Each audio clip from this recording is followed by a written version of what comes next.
Today is the 1st of May. It's also the beginning of Mental Health Awareness Month.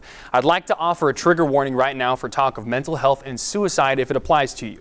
On Instagram this morning, Tennessee quarterback Brian Maurer had an eye-opening and heartfelt post regarding his struggle with anxiety, depression, and even thoughts of suicide. He said, in part, "I was embarrassed to be like this. I always thought that as a guy, I had to have tough skin and not to let anything bother me.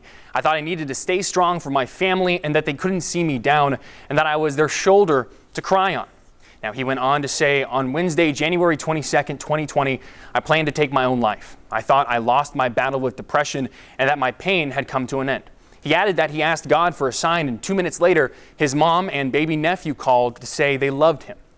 Now, Maurer finished by asking folks to continue to look for help if they need it, saying he and everyone around you stand with you.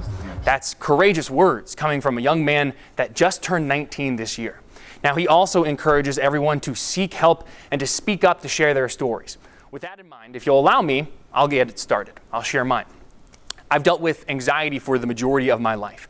Over time, worries become rumination, a constant chase of perfection, obsession, and sometimes compulsions rearing their head. I started getting counseling about a year ago and just started seeing a therapist again a couple of months ago. Now, I have friends and loved ones battling depression right now. I think we all do.